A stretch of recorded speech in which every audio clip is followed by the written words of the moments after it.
अस्सलाम वालेकुम।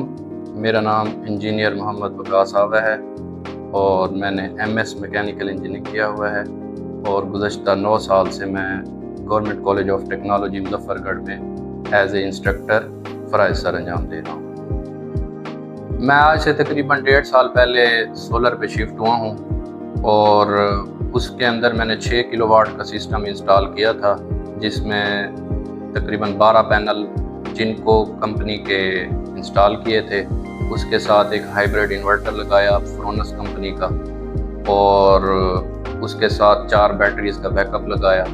तो अल्हम्दुलिल्लाह जो दिन के टाइम जो हमारी एनर्जी है वो बिल्कुल हम वापटा का 1 यूनिट भी खर्च नहीं होता, लेकिन शाम को फिर हमें वो इस्तेमाल करनी पड़ती है। 3 किस्म के हमारे पास सिस्टम हो सकते हैं। एक ऑफ ग्रिड होता है, एक हाइब्रिड होता है, एक ऑन ग्रिड होता है। जो ऑफ ग्रिड सिस्टम होता है उसमें हम डायरेक्टली पैनल इंस्टॉल करने के बाद नीचे अपना लोड चला देते हैं। जैसे मार्केट में देखते हैं प्लेट ऊपर इंस्टॉल की और नीचे हम उसके साथ डीसी फैन इस्तेमाल कर लेते हैं। इसमें जो दूसरा सिस्टम है वो हाइब्रिड सिस्टम है। तो हाइब्रिड सिस्टम में क्या होता है कि सोलर पैनल इंस्टॉल करने के बाद दरमियान में हम एक इन्वर्टर लगाते हैं। वो जो इन्वर्टर है आगे उससे हम कन्वर्ट करके एसी लोड चला सकते हैं। हमारे घर के कोई भी एसी हो सकते हैं या पानी वाली मोटर हो सकती है, और साथ में उसको हमने बैकअप के तौर पर या तो बैटरी लगाई होती है या फिर साथ में वापटा की सप्लाई दी होती है। तो ऐसा जो सिस्टम होता है ये हाइब्रिड सिस्टम होता है। इसके अलावा एक और सिस्टम होता है जिसको बोलते हैं on grid system. On grid system का सबसे बड़ा फ़ायदा ये है कि उसमें हम 2 तरह का काम कर सकते हैं। साथ में उसके बैटरीज भी इस्तेमाल कर सकते हैं। अगर बैटरीज का जो कास्ट है उससे बचना है तो हम उसको डायरेक्टली में एक मीटर इंस्टॉल करना पड़ता है जिसको कहते हैं एनर्जी मीटर। तो उस एनर्जी मीटर की मदद से हम जो जनरेट कर रहे होते हैं इलेक्ट्रिसिटी वो वापटा को सेल कर रहे होते हैं और उसके बदले में शाम के टाइम हम वापटा से ले रहे होते हैं। At the end of month वो उसके साथ हिसाब कर लेते हैं वापटा वाले कि हमने वापटा को कितने यूनिट्स दिए और वापटा से कितने यूनिट्स लिए, तो उस हिसाब से हमें बिल आ जाता है।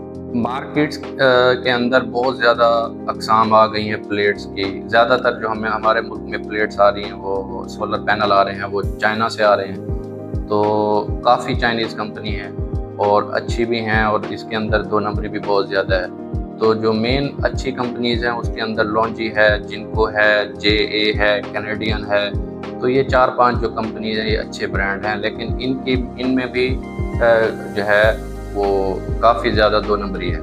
तो इस चीज़ से बचने के लिए इसकी एक मेन निशानी होती है कि बार कोड की स्कैनिंग कर लें। प्लेट के अंदर जो ओरिजिनल प्लेट होती है वो उसका सीरियल नंबर बार कोड के साथ मेंशन होता है, मोबाइल में ऑप्शन होता है, वो उसकी मदद से स्कैन करके हम रिकॉग्नाइज कर सकते हैं। अच्छा, ज़रूरी हिसाब से अगर हम बात करें तो ट्यूबवेल्स में भी 2 किस्म के सिस्टम है। एक डीसी सिस्टम है जिसमें हम सोलर पैनल्स इंस्टॉल करने के बाद नीचे डायरेक्टली डीसी मोटर लगा देते हैं और वो ये जो सिस्टम होता है इसको बोलते हैं डीसी सिस्टम। एक होता है एसी सिस्टम।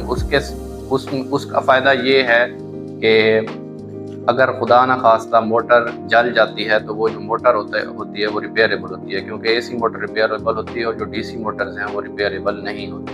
तो उसमें क्या होता है, पैनल्स के आगे हमें एक इन्वर्टर लगाना पड़ता है और उस इन्वर्टर में जो डीसी करंट आता है वो एसी में कन्वर्ट होके आगे वो हमारे मोनोब्लॉक या मोटर को चला जाता है। सिस्टम को इंस्टॉल करते वक्त ख़ास तौर पर एक तो इस सिस्टम की इंफॉर्मेशन खुद भी यूट्यूब से और मुख्तलिफ सोर्सेज से ली जा सकती है। दूसरा, जो टेक्नीशियन चूज़ करना चाहिए उसके एक दो जगहों पे काम को चेक करना चाहिए तो उसने जो वाकई वहाँ पे काम किया है वो बंदे सेटिस्फाई हैं या नहीं। तो ये चीज़ बहुत ज़रूरी है, वरना इसमें बहुत ज़्यादा एक तो वो लूट मार करके कमाई कर रहे हैं और दूसरा जो है काम की भी तसल्ली नहीं होती, अनसेफ होता है।